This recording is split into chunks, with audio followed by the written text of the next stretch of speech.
The first stone struck her shoulder just before sunset. It was not thrown by an enemy tribe, it was thrown by her own people. Allah did not flinch when it hit. The stone was small compared to her towering frame, but the message behind it was heavier than any mountain. Around her, the giants of the Iron Valley stood in a wide circle, their silhouettes dark against the burning sky. At nearly 11 meters tall, Allah towered even among them. Her long copper hair moved slowly in the wind like banners after a battle. She wore a sleeveless leather tunic reinforced with bronze plates and a long crimson cloak draped across her broad shoulders. To any outsider, she looked like a warrior born from legend. But the giants did not see a warrior. They saw a failure. The tribe's matriarch stepped forward. Her voice carried like distant thunder. "You know our law." Allah lowered her eyes toward the rocky ground below. "Welcome to our channel, Beyond the Observable. Here we explore stories that begin where the obvious ends. Please subscribe to the channel, leave music a like, and tell us where you're listening from. That support helps us bring you stories that are deeper and more unsettling every time. Let's begin." Her fingers slowly clenched into fists, music the size of tree trunks. "I know it," she said quietly. The matriarch raised her staff. Ancient runes carved into the wood glowed faintly. "For 7 winters you have been bonded. For 7 winters the spirits have denied you a child." A murmur rolled through the gathered giants. Among their people, fertility was sacred. The tribe believed their strength depended on the next generation. A giantess who could not bring life was considered cursed by the mountain spirit. The matriarch's voice hardened. "A barren branch weakens the forest." Another stone flew. This one struck Ella's thigh. Still, she did not move. Her former mate stood somewhere in the crowd, but he would not meet her gaze. The matriarch lifted her staff again. "Allah of the Iron Valley, by the laws of our ancestors, you are no longer one of us." The words fell like a blade. "You are exiled." The wind carried the final word across the valley. For a moment, no one spoke. Allah slowly turned away from the tribe she had grown up with, the mountains she had defended, the fires she had shared, all of it gone. She began to walk. Music, each step, made the earth tremble softly beneath her bare feet. She did not look back, even when the gates of the giant settlement closed behind her with a grinding roar of stone. The valley swallowed her silence. Hours passed. Night slowly covered the mountains, and the sky filled with cold stars.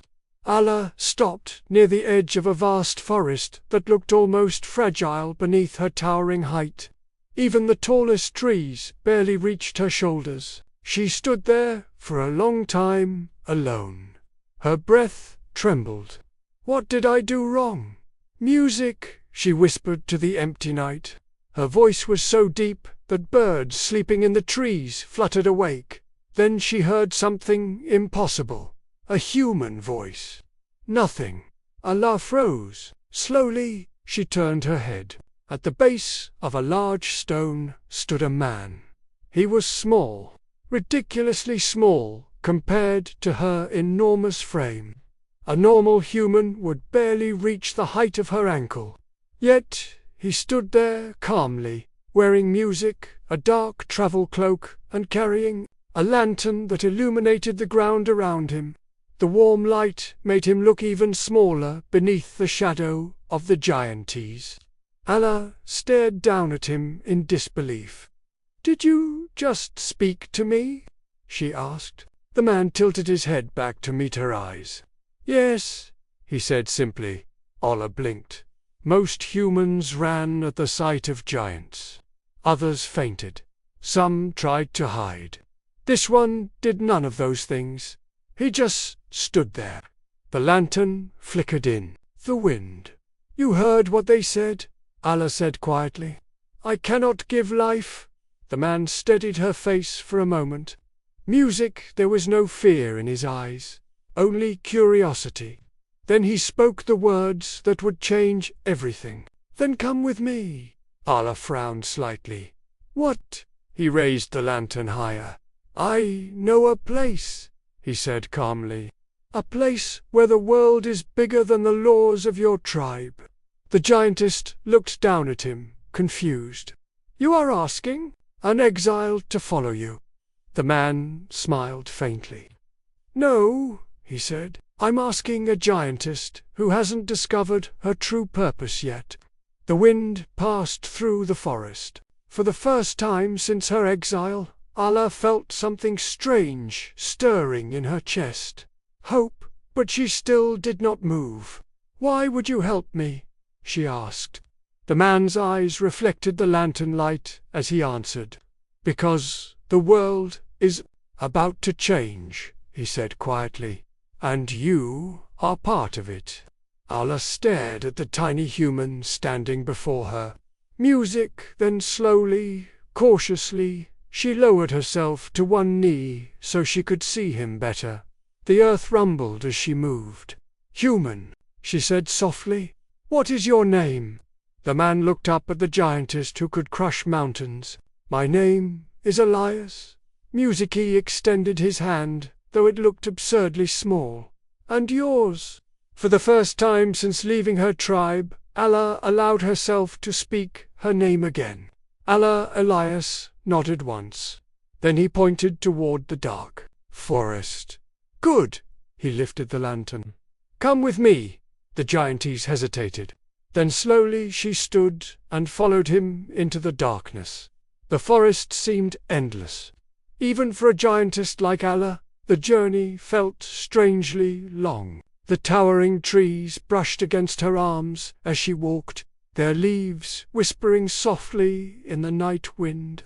Beneath her careful steps, branches cracked, and leaves rustled like distant rain. Ahead of her, the tiny glow of Elias's lantern moved steadily through the darkness. To anyone watching from afar, the scene would have looked impossible. A small human guiding a giantess more than 10 meters tall through a forest path, no wider music than a deer trail. Yet Allah followed him, not because she trusted him, but because she had nowhere else to go. After nearly an hour of walking, Elias suddenly stopped. Music Allah noticed immediately. She carefully lowered her foot before it could crush the clearing he had stepped into. You walk like thunder, Elias said, without turning around. Allah frowned slightly. I am trying to walk quietly.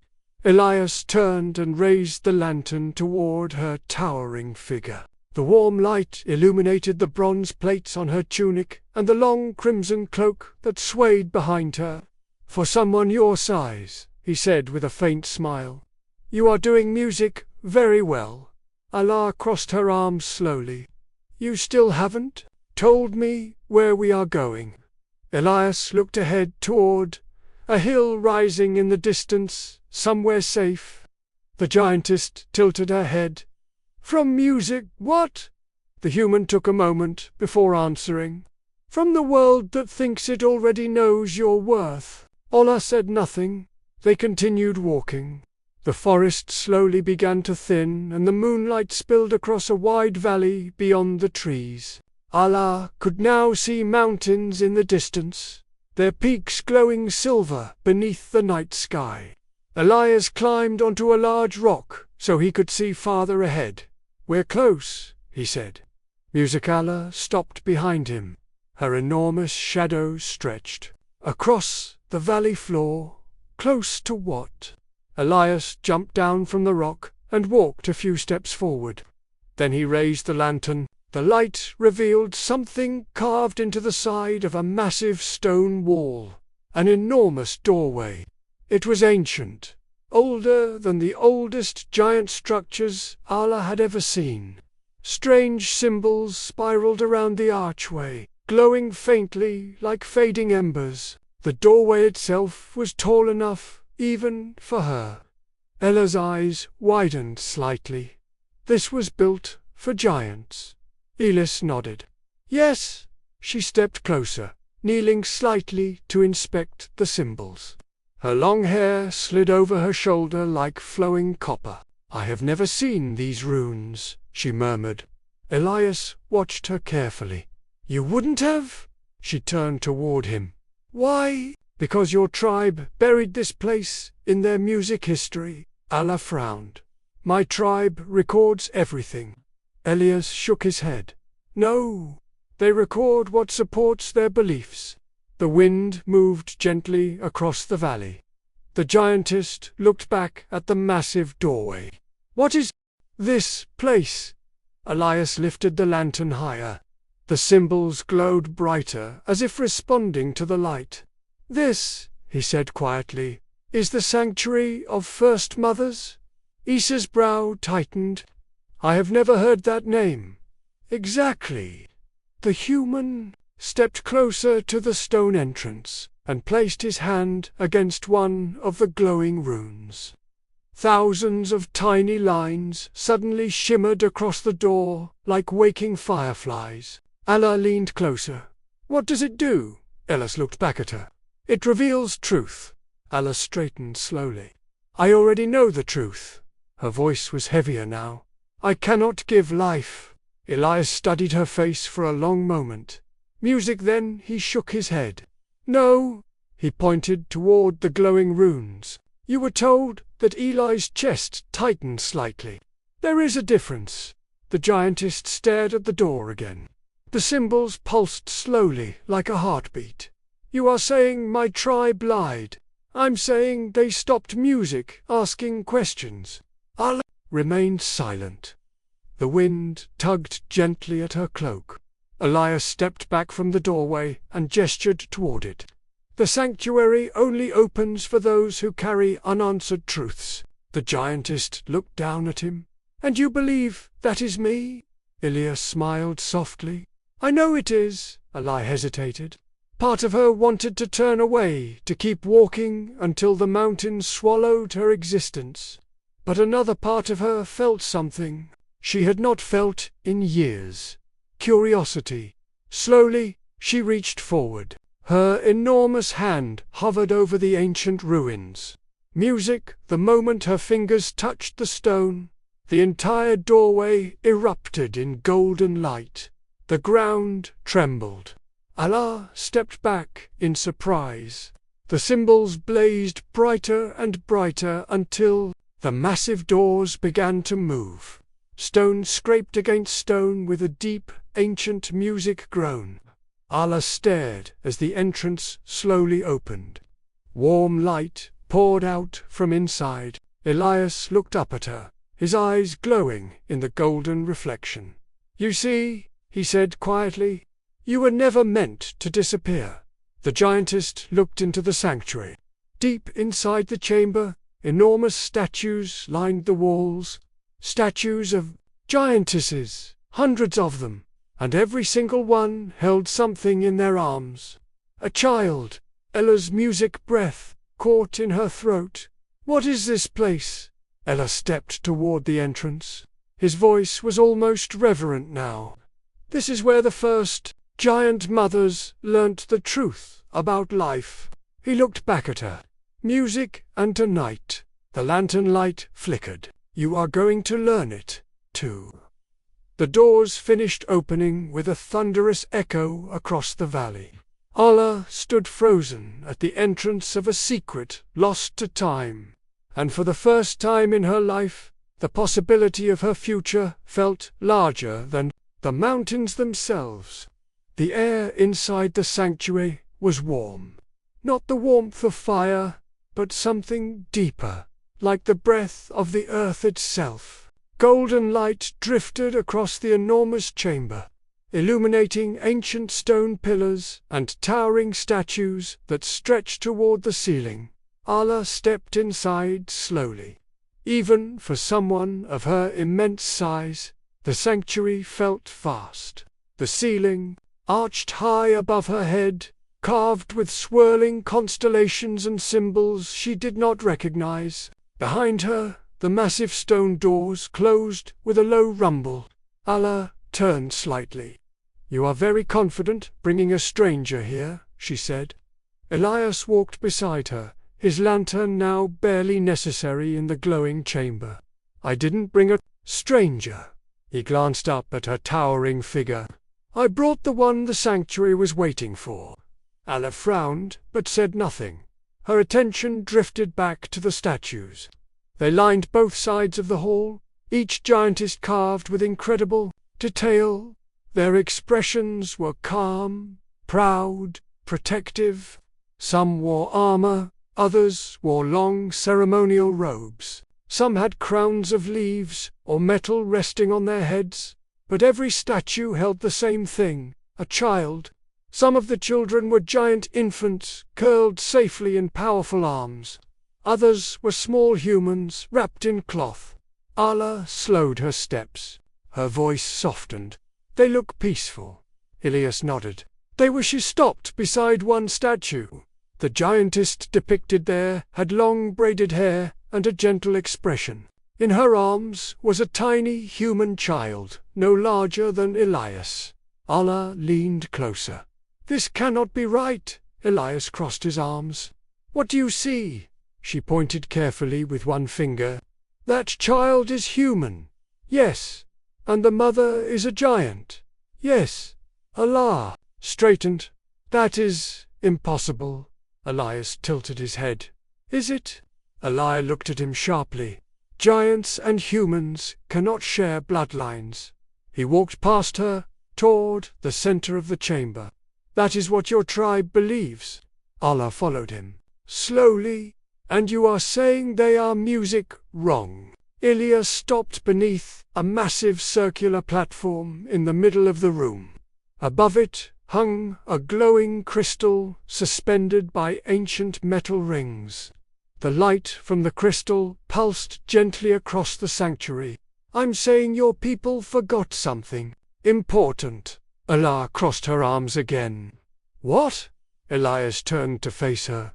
"That life does not follow the rules tribes create." The giantess studied him carefully. "You speak with a lot of confidence for someone smaller than my hand." Elias chuckled softly. "I get that a lot." He stepped onto the platform. The crystal above them brightened immediately. Allah watched as light began to flow down from the crystal like threads of gold. Symbols appeared on the floor around them, ancient runes similar to the ones on the door. The giantess took a cautious step closer. "What is it doing?" Elias looked. "Up at the crystal. It's reading you." Allah stiffened. "Reading what?" "Your truth." The golden light slowly surrounded her enormous form. It traced along her arms, her shoulders, her face. For a moment, nothing happened. Then the crystal flashed. Images burst into the air above the platform like glowing memories. Ella's music eyes widened. She saw herself as a child running across the Iron Valley. She saw the day she first lifted a warrior's spear. She saw the ceremony when she was bonded to her former mate. Then the images shifted. Doctors of the giant tribe examining her with ancient rituals, shaking their heads, whispers, "Judgment, barren." The word echoed through the sanctuary. Ella's fists tightened. "I don't need to see this again." Ella's raised his hand. "Wait." The crystal flashed again. The memory changed. Now it showed something Allah had never seen before. The healers examining her again, but the image slowed. The sanctuary magnified every detail. One of the healers paused during the ritual. He frowned. Another giant stepped forward and whispered something to him. The healer's eyes widened, but then the memory froze. Allah leaned forward. What did he see? Elias looked at the crystal. "Keep music watching." The scene moved again. The healer quickly finished the ritual and stood. He turned to the trib's matriarch and whispered. The matriarch's expression music hardened immediately. The memory faded. The crystal pulsed once more. Allah stared at Elias. They knew something. Yes! Her voice dropped. They lied. Elias nodded slowly. I believe they hid the truth. Eli's breathing deepened. What truth? The crystal above them suddenly flared brighter than before. New images appeared. Older ones. Ancient giantess standing in this very sanctuary thousands of years ago.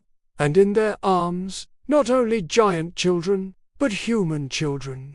Entire clans of giants and humans living together. Families, Allah whispered, almost afraid to hear the answer. What does it mean? Elias stepped closer to her. His voice was quiet but certain. It means you were never infertile. The giantess froze. Her heart pounded like distant thunder. What? Elias looked directly into her eyes. Your body was never meant to carry giant children. The crystal pulsed again. More images appeared. Giantesses standing beside human companions. Children